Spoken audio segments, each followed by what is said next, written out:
South for the winter. Chapter 1. I never stay in one country for a long time. It gets boring. I like to move on, see new places, meet different people.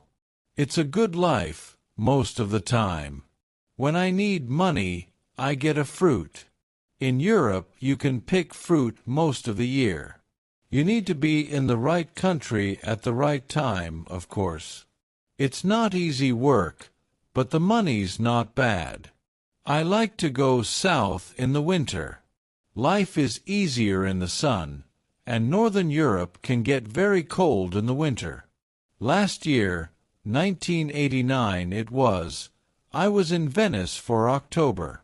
I did some work in a hotel for 3 weeks, then I began slowly to move south. I always go by train when I can. I like trains. You can walk about on a train, and you meet a lot of people. I left Venice and went on to Trieste. There I got a cheap ticket for the slow train to Sofia, in Bulgaria. This train goes all down through Yugoslavia and takes a long time. After the train left Zagreb, one went to sleep. A day and a half. But that didn't matter to me. The train left Trieste at 9 o'clock on a Thursday morning. There weren't many people on it at first, but at Zagreb more people got on. 2 girls went along the corridor, past my carriage. They looked through the door, but they didn't come in. Then an old woman came in, sat down and went to sleep. The 2 girls came back along the corridor and looked into the carriage again. The train left Zagreb and I looked out of the window for about 10 minutes. Then I went to sleep too. When I opened my eyes again, the 2 girls were in the carriage. They looked friendly, so I said, "Hello." They said, "You're American," I said. "Or Canadian." "Right." "American," the taller girl said. She smiled. "And you're 23, your name's Tom Walsh, you've got blue eyes, and your mum lives in Burnham-on-Sea, UK." "Right." "How did you know all that?" I asked. The second girl laughed. "She looked at your passport. It's in your coat pocket." "Oh, right." My coat was on the seat next to me. I took my passport out of my pocket and put it back in my bag. "Who are you, then?" I asked. They told me. Melanie and Carol from Los Angeles, USA. They liked Europe, they said. They knew a lot of places. Britain, Holland, Denmark, Germany, France, Spain, Italy, Yugoslavia, Bulgaria, Greece. "I'm going to Bulgaria now," I said. "For about a month. Then I'm going south for the winter, Cyprus, or perhaps North Africa." "Oh yes," they said. "We love Bulgaria. Sofia's a great town." "Wonderful. What do you do about money?" I asked. "Well, you know," Carol smiled. "Sometimes we get a little job, this and that. But what about you?" "Yeah, come on," Melanie said. "Tell us about you. Tom Walsh with the blue eyes and the mum in Burnham-on-Sea. What are you doing with your life, hey?" So I told them. They were nice girls. They were older than me, perhaps 27 or 28, but I liked them. We talked and laughed for hours. I told them a lot of stories about my life. Some of the stories were true, some weren't. But the girls laughed and said I was a great guy. I asked them about Bulgaria because I didn't know the country. They knew Sofia well, they said. "Hey, Carol," Melanie said. "We're staying in Bela Palanka for a day or 2. But let's go over to Sofia this weekend and meet Tom there. We can meet him on Saturday night at the Hotel Marmara. Yeah. It's a good hotel, Carol told me. Cheap, but good. What do you think, Tom? Great, I said. Let's do that. We talked and laughed for hours. The train was very slow. We got to Belgrade at 6 o'clock in the evening, and a lot of people got off. There were only me and the girls in the carriage then. The guard came and looked at our tickets and went away again. Carol looked at Melanie. "Hey, Mel," she said. "Why don't you and Tom go along to the restaurant? I'm not hungry, and I want to sleep for an hour." "Yeah." "Food's very expensive on the train," I said. "I haven't got much money just now. I'm going to get a job in Sofia." "Oh, Tom," Melanie said. "Why didn't you tell us? Look, you're a nice guy, right? We're okay for money this week. We can buy you a meal." "Of course we can," Carol said. "And look, in Sofia, we can take you to the best restaurant in town.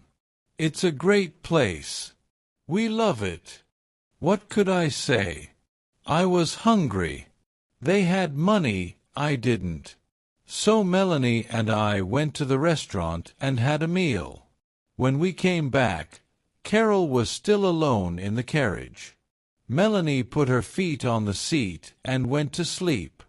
At NIS, some more people got on the train, and 2 old men came into our carriage.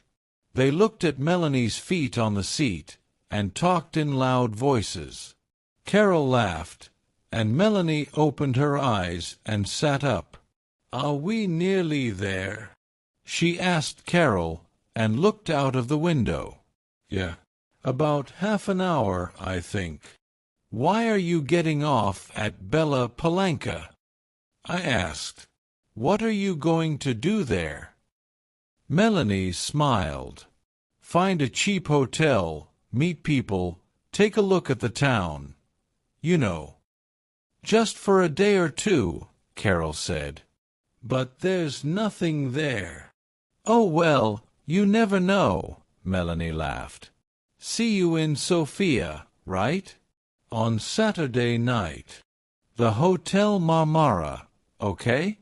8 o'clock, Carol said. "Don't forget now." "Ok." "Great," I said. "See you there." The train came into Bella Palanca and stopped. The 2 girls got off and stood on the platform. They smiled at me through the window. "Saturday, 8 o'clock," Melanie shouted. "Okay," I called. They couldn't hear me because of the noise in the station. They smiled again, picked up their bags, and walked away. Nice girls. I'm going to have a great time in Sofia, I thought. The train left Yugoslavia and crossed into Bulgaria at 2 o'clock in the morning. Then the train stopped at some village. I don't remember the name. I ate an apple and looked out of the window. Suddenly there were a lot of policemen on the train. Everybody in the carriage sat up and began to talk. "Saturday, 8 o'clock," Melanie shouted. "What's happening?"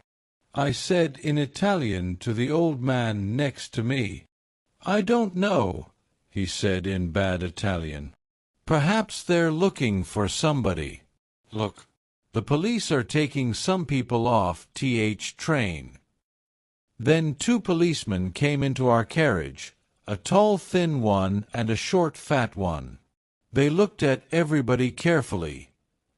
And then they looked at me again. "Come with us, please," the fat policeman said in English. "What? Me?" I said. "Why? What's the matter?" "And bring your bag with you," the tall policeman said. I began to ask a question, but policemen never like questions from young men with long hair. So I stayed quiet, picked up my bag, and went with them. In the station building there were a lot more policemen, and some people from the train. They were all young people I saw. Some were afraid, some were bored. The police looked in everybody's bags, and then the people went back to the train. My 2 policemen took me to a table. "Your passport, please," the fat policeman said, "and open your bag." They looked at my passport and I opened my bag. There was a young policewoman with red hair at the next table. She had a nice face, so I smiled at her and she smiled back. "Ah!" the tall policeman said suddenly. All my dirty shirts and clothes were out on the table. The policeman picked up my bag and turned it over. Onto the table out of my bag fell packet after packet of U.S. American dollars. Nice, new dollars. $50 notes in big packets. A lot of money. Nice, new dollars. $50 notes in big packets. A lot of money. My mouth opened and stayed open. I couldn't find my voice. I was suddenly a very interesting person, and a lot of police ran up to our table and stood behind me. 50,000. 100,000. 150,000. "There's $200,000 here," the tall policeman said. "What an interesting bag, Mr. Tom Walsh." I found my voice again quickly. "But it's not my bag," I shouted. There was a big, happy smile on that policeman's face.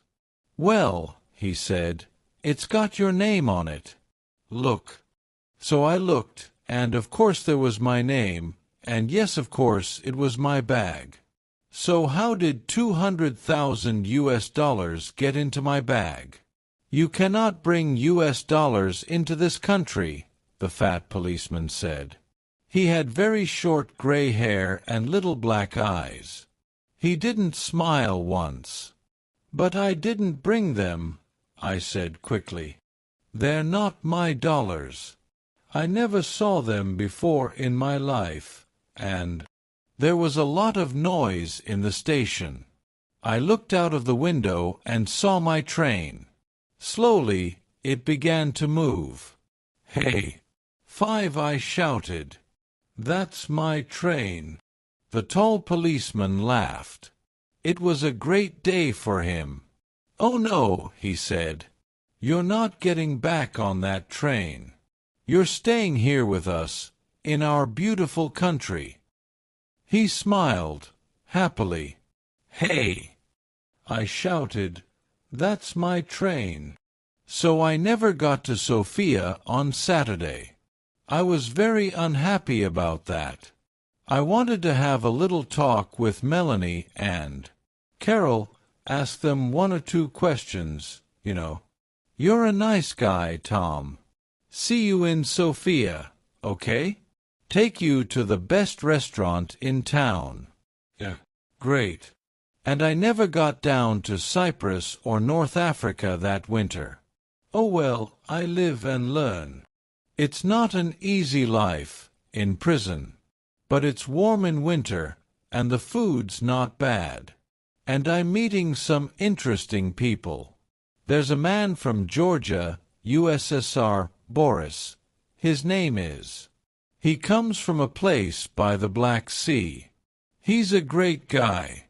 When we get out of here, he and I are going down to Australia. Brisbane perhaps, or Sydney. Get a job on a ship, start a new life. Yeah, next year's going to be okay. The end.